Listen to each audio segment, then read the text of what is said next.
It's a big showdown this weekend. Saints-Browns at the Superdome. New Orleans trying to stack back-to-back wins under interim head coach Darren Rizzi. Quarterback Jameis Winston makes his return to the Big Easy. Will it be a shootout between Derek Carr and the former Saints quarterback? Expects the Saints defense to be ready to jump on any opportunity and the Dome to be rocking. We're in for a fun one, and we're all hoping we just get to go back to Club Dub. Welcome into Saints Game Day Live right here on NewOrleansSaints.com alongside John DeShazer. I'm Erin Summers. This one between the Saints and the Browns kicks off at noon on Fox. It is the second game under interim head coach Darren Rizzi. They rode the energy, the refreshed change in the building last week into a victory over the Atlanta Falcons. JD, what do you expect in game two? A little bit more of the same. Still make some more changes, so he's going to tweak. He said he wants to keep the players on their toes each and every single day. But you have to do the things that are sustainable.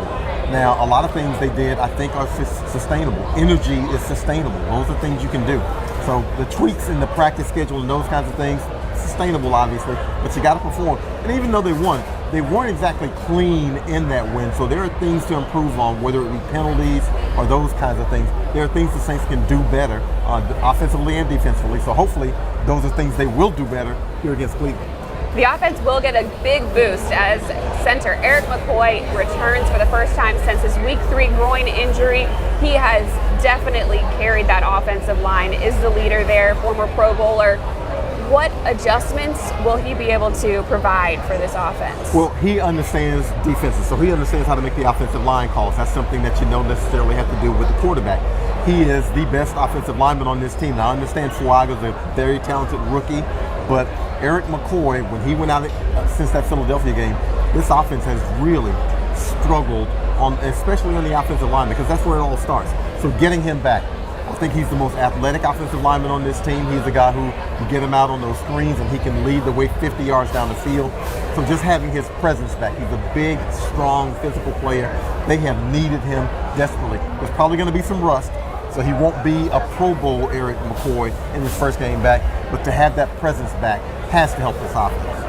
Going up against the former Defensive Player of the Year defensive end Myles Garrett on the opposite side of the line there is going to be a tall task. 3 sacks the last game out for the Browns.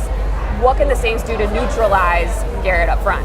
What they can do is help your tackles, because Tali Fuaga and Trevor Penning are going to be the guys who primarily see Myles Garrett, and you've got to give those guys help. There's no shame in supplying help to your offensive tackles when you're seeing Myles Garrett. So that might be a tight end who chips, that might be a running back who chips, that might be a flat-out double team, but you have to lend some help because he is just too much of a monster. He's one of those guys, even if you block him well for 12 plays, 13, 14, and 15, those plays, he might get you. He can wreck a game, he can flip a game, he can turn the tide in a game, so you have to be cognizant of him at all times. Quarterback Derek Carr came back from injury 3 weeks ago, and he showed last week that he still has it. He can throw it deep, 67 yards, 40 yards, both to Marquez Valdez-Scantling, opening up that deep ball, that chunk play. What can they do offensively to get opportunities for those big plays and create some balance with the run game? Well, the main thing you can do is have the run game. The run game's got to be a little bit effective in order for you to be able to get the chunk plays, because throwing deep passes takes time. The play has to develop, and so you need time. That helps with the offensive line if you can get them off balance with the run game, and it also helps with enabling the route to develop.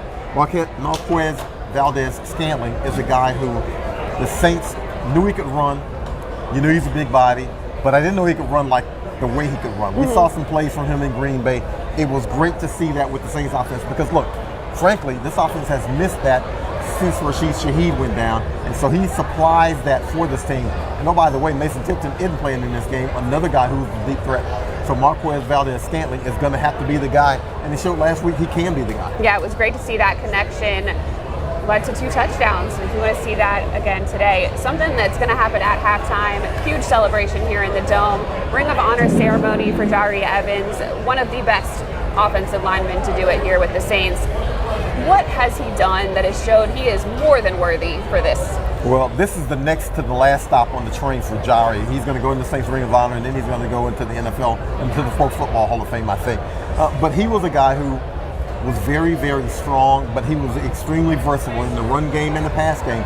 he was a guy that you wanted your running backs to go behind on the right side. But he was also a guy who could make sure he cleared the path for Drew Brees to have a good throwing lane in the passing game. So he was one of those guys who he was available all the time. He played and started every game for the Saints that he played. And I think there were 9 seasons where he played all 16 regular season games. So he was a guy who available, talented, very, very worthy of being in the Ring of Honor, and I think worthy of being in the Pro Football Hall of Fame. Yeah, it's going to be a fun ceremony there at halftime. It is also Legends Weekend, so a lot of former players, teammates of his, going to be in attendance as well to honor him. JD, I know you had a chance to catch up with interim head coach Darren Rizzi earlier this week, so let's tune in and see what he had to say about today's game. Had a 1-0 week last week, trying to stack another 1-0 week on top of this one. How was the enthusiasm this week, because it was at a high level last week? Yeah, listen, I thought right from day one we got back here in the building, there was a little bit of a buzz for sure. That's a credit to the leadership. I think those guys, aren't going to let that momentum kind of die, if you will. I've heard a lot of the older guys saying to the younger guys, like, hey, you really liked how we felt in the locker room last week. Let's keep that going. And so create a little bit of a buzz, and I felt the same energy so far this week. You get Eric McCoy back at center this week. Just what does he add athletically and in terms of leadership on the offensive line? Well, the number one thing I think is leadership. I think everyone knows what a great player Eric is, but to have him in there back under, with the ball and starting to play with him every time is a big deal. And listen, I've said this before. I think he's maybe not get the recognition he deserves as a player. Our offense has definitely changed with him not in there, and so we're really happy to get him back in there. How meaningful was it for this defense to finish the last game on the field the way it wanted to with stocks? Yeah, that's really been our thing. Our thing has been all about finish. It's something that we haven't done in some other earlier games where we had some mishaps. So to have those guys make some big plays, the interception late, the sack fumble late, the 4th down stop late, those are huge deals. And so hopefully we can continue that, because finish has kind of been our theme. We know Jameis Winston's coming back at quarterback for Cleveland. We know he's going to pitch it around the field a little bit. Just what are some of the things that he brings to the offense and makes that offense dangerous? Yeah, listen, he's a playmaker. He always has been since his days of college. He just has that ability to push the ball down the field. Big play guy with a lot of energy. I think it's important for us not to let him get in a rhythm. I think he's a rhythm passer. He's a momentum guy. We got to try to keep him off balance a little bit early on. That's going to be the key. He's going to make a play here or there. It's not letting him get into a deal where it's play after play. Coach? With the Cleveland Browns coming into the Superdome, that means we're going to see a familiar face in quarterback Jameis Winston, who gets his 3rd start with the Browns this week. He's playing in place of Deshaun Watson, who is injured and out for the season. Winston is somebody we all know and love very much, but he is up and down as they come. First game he comes out, beats the Ravens. Second game he comes out, throws 3 interceptions, no touchdowns. What can the Saints defensive line do to make sure they're leading him into some of those mistakes? Well, you got to surround him. Now, Jameis isn't much of a running threat, but you got to surround him and pressure him and hopefully speed him up a little bit. We do know that Jameis runs hot and cold. He had, as you mentioned, the 3 touchdowns in the first game, 1 touchdown, 3 interceptions in the second game. Here's the caveat. Here's the thing. 5 potential interceptions in those 2 games also. So Jameis is going to give you a couple of them. You got to come up with them when he gives them to you. When he throws them and it hits the DBs in the hands, you got to be sure to come down with it. Cleveland has given up the ball 12 times this season, so yes, there will be opportunities there. The Saints really need to shore up their run game, allowing 181 yards on the ground to the Falcons last week. This is an area that we have harped on throughout the season. What does the defensive line have to do to eliminate some of that ground game? Well, you've got to just maintain your integrity and maintain your discipline. Every now and again, you have those plays where a guy will break a long run. And that comes when somebody is out of position. If everybody is on the same page every play, it's a lot easier to handle running backs. You don't give up those 191 rushing yards. But the Saints have just had too many of those kinds of mishaps this season. And hopefully, this is one of those games where they're able to be in integrity on the defensive ends, maintain the edge, and also push them to the middle where your defensive tackles and your linebackers can hopefully take advantage and slow down that Cleveland running game, because you know they want to put the ball in the hands of Nick Chubb, because you don't want to put so much pressure on Jameis Winston. And one of the guys who's going to attempt to stop that running game for the Saints is defensive lineman Payton Turner. He's the subject of our Community Coffee Player Spotlight, and Aaron was able to catch up with him this week.